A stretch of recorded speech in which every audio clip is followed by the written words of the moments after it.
suis Alex Desmurs. Aujourd'hui, nous allons découvrir l'histoire d'un nouveau dirigeant, Ambiorix. Ambiorix, dirigeant de l'Empire gaulois, décidera, comme pour Christine de Suède, de régner par la culture sur le monde.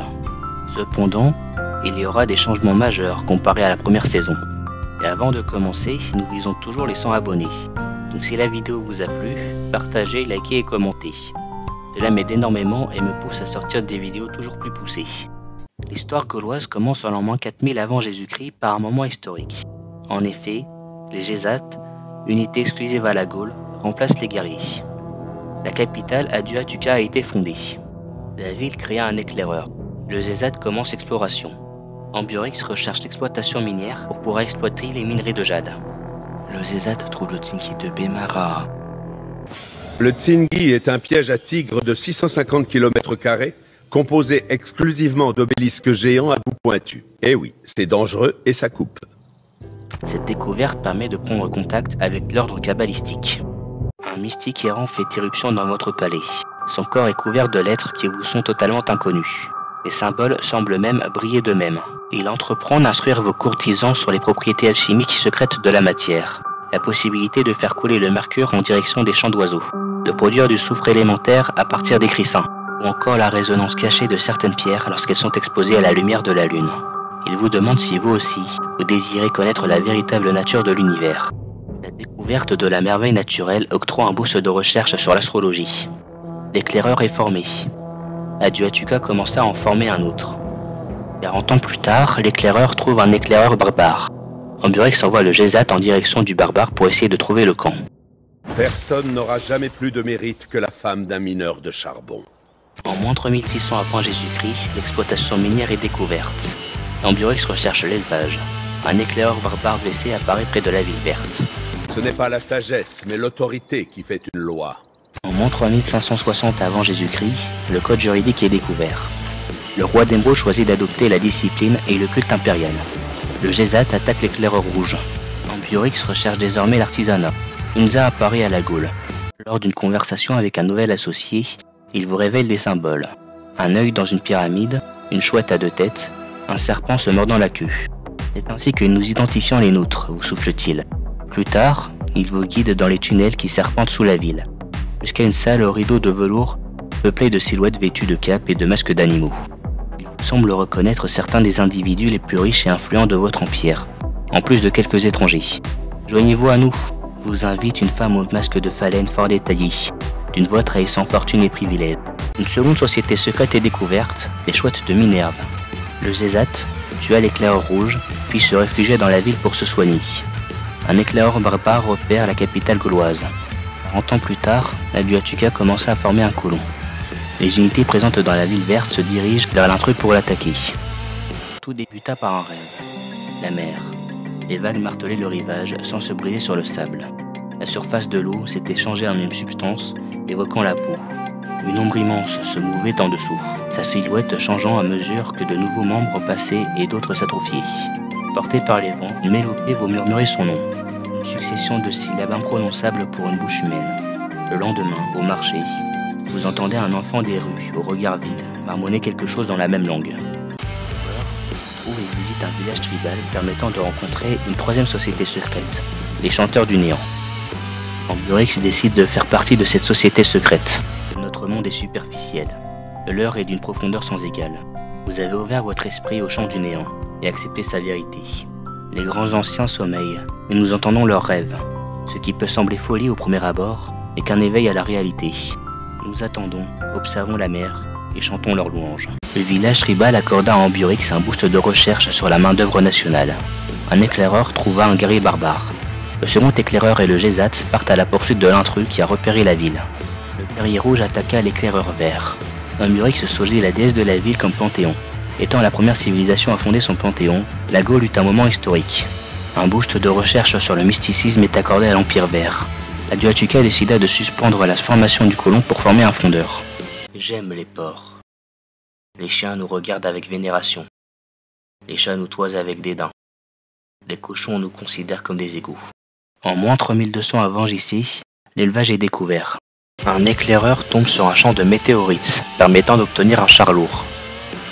Durant sa fuite, l'éclaireur trouve le camp barbare. Ambiorix décida de rechercher l'irrigation afin de pouvoir exploiter l'encens se trouvant dans la capitale. Les troupes vertes attaquent les guerriers barbares. Malheureusement, ces derniers attaquent le char lourd.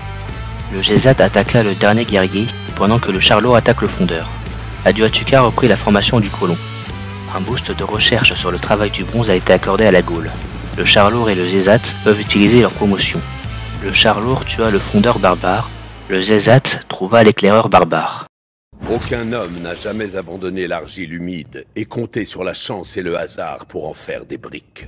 En moins 2880 avant JC, la poterie est découverte. La compétence sans l'imagination, c'est ce qu'on appelle le savoir-faire. C'est à ça que l'on doit de nombreux objets fort utiles, comme les paniers à pique-nique en osier. 40 ans plus tard, l'artisanat est découvert. Ayant eu son panthéon, la Gaule changea le culte impérial vers l'urbanisme. Aduatuca acheta un bâtisseur afin de commencer à développer le terrain. Ambiorix décida de rechercher le commerce avec l'étranger afin de débloquer les routes commerciales. La recherche a eu un boost car un éclaireur trouva un nouveau continent. Les unités vertes attaquent les barbares et réussissent à raser le camp ennemi. Cette action amena un boost de recherche sur la tradition militaire. La Gaule dispose maintenant de jade et d'un bonus de recherche sur la roue. Le fait d'avoir créé une mine a agrandi un peu le territoire. L'éclaireur se suicida sur le fondeur gaulois, ce qui permit de débloquer un boost de recherche sur le tir à l'arc. Le bâtisseur créa une ferme afin d'améliorer la croissance de la capitale. En moins 2720 avant Jésus-Christ, Ambiorix trouve l'Empire brésilien, dirigé par Pierre II du Brésil. Cette découverte amena un boost de recherche sur l'écriture. Voulant faire une bonne impression, Ambiorix envoie une délégation à Pierre. Le nouveau colon se dirigea vers le nord-ouest afin de bloquer la progression des villes brésiliennes. Aduatuca commença à former un second bâtisseur. Un éclaireur trouva une nouvelle cité-État. Pierre envoie à son tour une délégation.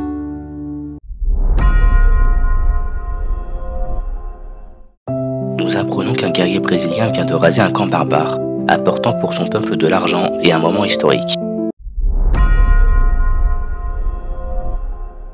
La Gaule a une nouvelle ville, Samarogriva. Celle-ci commença à créer un monument païen. Chaque homme est une espèce de marchand. En moins 2480 avant JC, le commerce avec l'étranger est découvert. Ambiorix recherche désormais la tradition militaire. En moins 2280 avant JC, Aduatuca a un nouveau bâtisseur. Les troupes vertes se dirigent vers le camp barbare qui vient d'être créé. La capitale crée son négociant pour pouvoir faire des routes commerciales. Pierre II fait aussi partie des chanteurs du néant. Le Brésil est amical envers la Gaule et ferme ses frontières. Ambiorix et Pierre II sont amis pour le moment. Aduatuca crée une seconde mine de jade pour agrandir un peu plus son territoire. Des milliers peuvent vivre sans amour, mais aucun sans eau. En moins 2200 avant JC, l'irrigation est découverte, ce qui permet de pouvoir créer des plantations d'encens. La prochaine recherche scientifique sera l'écriture, afin de pouvoir créer des campus. Le courage, c'est être le seul à savoir qu'on a peur. En moins 2160 avant JC, la tradition militaire est découverte. Ambiorix recherche maintenant le mysticisme. Aduatuca plaça ses citoyens afin de pouvoir augmenter sa population. Le camp barbare est rasé, amenant un moment historique. La dernière société secrète, le pacte du sang, est découvert. L'homme de l'ombre vous fait signe d'approcher et se propose de vous montrer les merveilles du pacte du sang. Trop tard, il remarque votre sourire entendu et se rend compte que vous appartenez déjà au chanteur du néant. Dans sa folie, il vous a laissé voir le signe secret qui permet aux membres de son groupe de se reconnaître entre eux. Vous n'aurez aucun mal à les identifier. Samarogriva dispose d'une seconde ressource de luxe, l'encens. Le char lourd trouva un village tribal. Malheureusement, il est inaccessible car les troupes ne peuvent pas encore traverser les mers. La capitale émeraude acheta un fondeur afin d'avoir une unité protégeant la ville. Le char lourd trouva et visita un village tribal, ce qui apporta un citoyen supplémentaire dans l'Empire gaulois. Samarogriva créa une mine pour agrandir le territoire de cette ville. Cette action amena un boost de recherche sur l'apprentissage. Aduatuca commença à former un colon pour fonder une ville encore plus au nord. Le négociant se dirigea vers Hunza afin d'avoir un émissaire supplémentaire dans cette ville et d'avoir un boost de recherche sur la monnaie.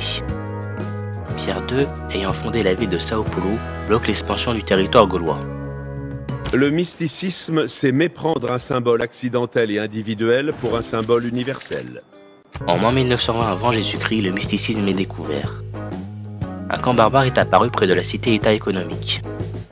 Pour que Samarobriva puisse loger ses citoyens, la ville commença à créer un grenier. Ambiorix veut rechercher la philosophie politique afin de débloquer le premier gouvernement gaulois. Un émissaire fut envoyé à Hunza, permettant d'avoir un moment historique pour être le premier suzerain de la cité-État. Il n'y a rien de plus simple que l'écriture. Il suffit juste de rayer les mots inutiles. En moins 1880 avant JC, l'écriture est découverte. Les troupes émoncaudes essayent de protéger le négociant des troupes barbares. La prochaine recherche scientifique est la navigation à voile. Le Terre Rouge est vaincu. Le lancier barbare revient à son camp pour éviter qu'il ne soit rasé. Mais les troupes vertes réussissent à protéger le négociant. Le fondeur utilisa sa promotion, lui permettant de frapper plus fort. En moins 1600 avant Jésus-Christ, le monde entra dans l'ère classique. Il suffit de se tourner vers le passé avec ces empires qui vont et viennent pour pouvoir prédire l'avenir. Le premier empire est découvert. La Gaule et le Brésil sont dans une ère normale. Ambiorix décida de choisir la monumentalité comme résolution, car le pays va créer de nombreux quartiers pour se développer. Pingala fut nommé gouverneur d'Aduatuca. L'empire gaulois se trouve sur une île, ce qui complique un peu l'expansion du territoire vert. Le roi guerrier doit donc trouver une solution pour permettre à son pays d'être suffisamment grand pour être le berceau de la culture. Nous verrons dans le prochain épisode comment le monarque vert s'y prendra. Merci pour votre soutien.